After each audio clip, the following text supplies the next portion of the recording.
Welcome back to Smile Jamaica. I passed my test last week, so I'm back with Karen Booker, Creative Director at Karen Booker Design Group, and this week's topic is space planning. We're back in session. Look here. Yeah. Booker. And there will be a test after this one. Oh, Jesus, I'm nervous. Absolutely. All right, so one of the first things you Yes. say is always measure. Always measure.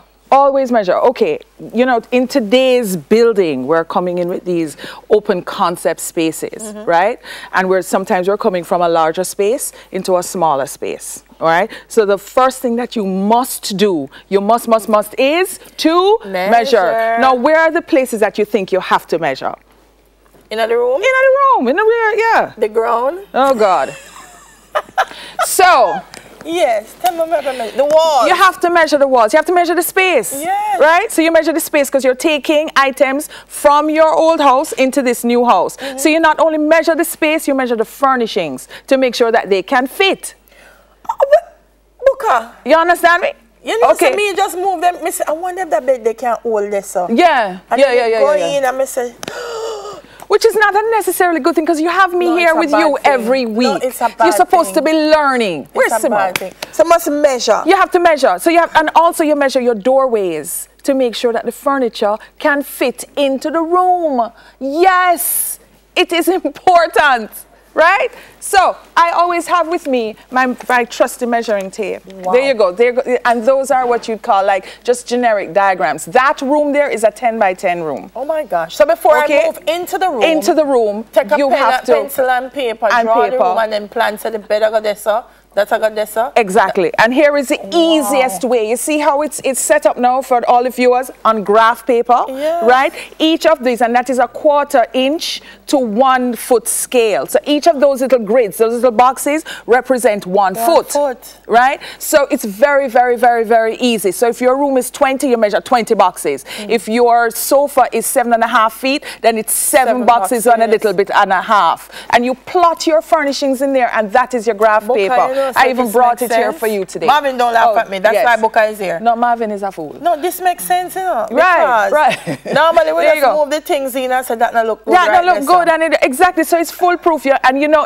see, there you go. There are other diagrams. So what I'm saying, when you do that, you play around with it, so that once you put it into the space, you don't have to waste time with saying no, that not look good. So move it over here, so move it on here, and then push out the man then back. Yes, I did say that.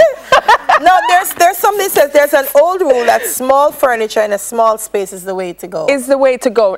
Apartment-sized or appropriately sized furnishings, right? You have to have one important piece, like a focal point that is big enough that will own its space. If you put the small furniture in the small space, then it's going to look like dollhouse furniture. It's going to look like a dollhouse. You have to put furniture, at least your sofa has to be in there, so it can fit at least 2 people comfortably. A lot of small pieces into no, the space. It's going to look like a dollhouse. Yeah. You know what I mean? So when you're doing your space, you're sort of measuring, very, very, very important. And then you go on to your color planning, all right? And how you do that, because that's overwhelming. You know, when you go to the hardware store and so when they sell the paint, it's like 2,000 colors, right? I am suggesting, like even here now, we used this.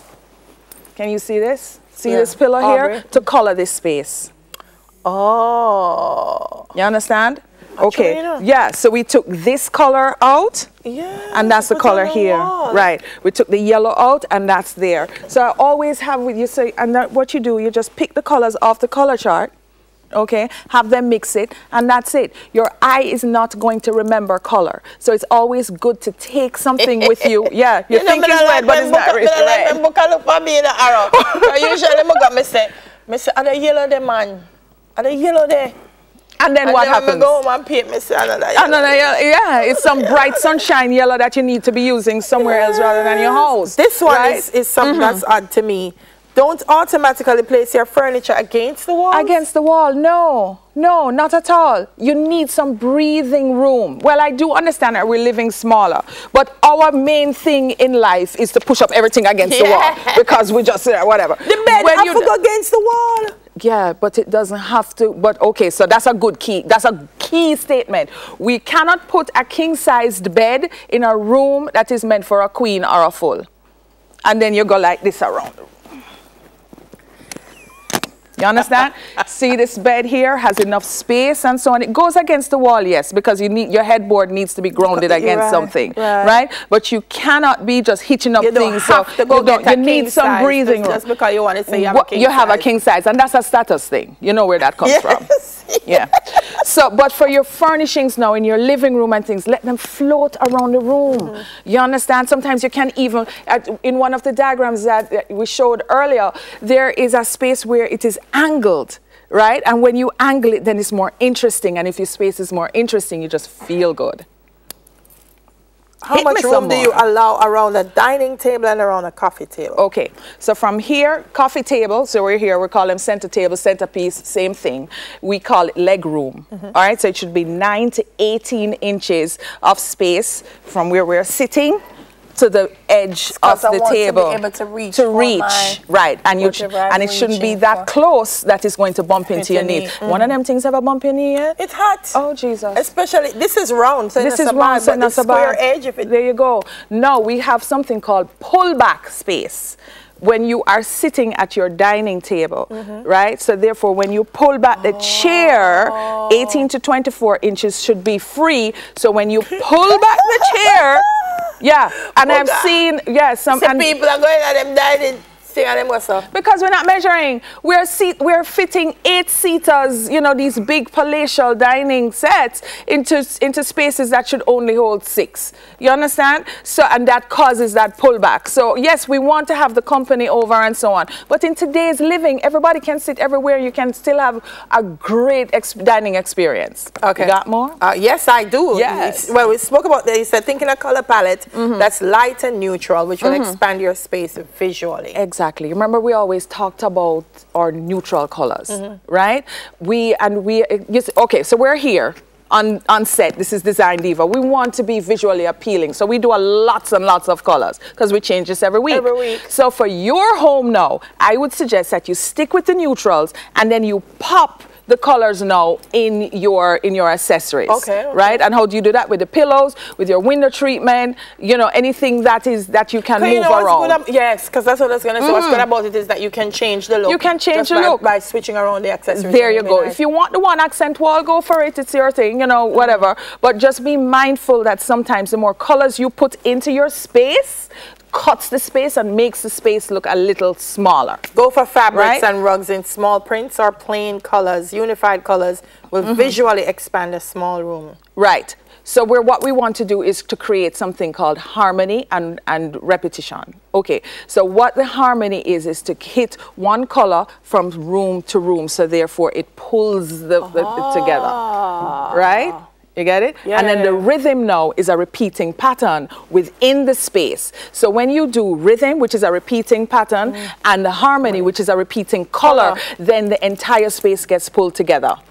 And then your jumping off point now is this one pillow that you're going to take and this is what you could call the inspiration fabric for the room. You can do that either with a rug or a piece of fabric. Then you don't necessarily have to use that fabric in the space, but it just has to speak to you, right? Like this wonderful kente that you have on. It is beautiful. So we could even use that to color the space. Nice. We're out of time, but that was a lot. It was a lot this morning. It was a lot. It was a lot. It was a lot. That's why I'm measuring tape in a land. You have to use it all the time. Right. I have my tape. So therefore, yes, we have this room now, which is our studio, and we were able to fit, and this is 23 feet. 20, right, from end to end. So we have our bedroom space, we have a living room space, we have our dining over there, and we have our kitchen.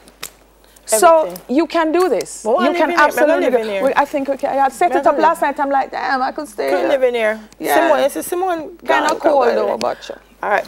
Awesome books. Every test next week. Yeah, test next week. Text next week, guys. Simone, remember Mother's Day? Hold on, we have to put on the thing. Mother's Day is Sunday. I'm expecting the calls. So the mom pillow over there, we have it for you. We have it for your moms. 12 Ocean Boulevard, 421-6298. All right. Thank you for joining us once again. Karen Booker, Creative Director at Karen Booker Design Group. You can also check her out on social media and on our website. St. Annie's Prep School will take us to the break with some dancing.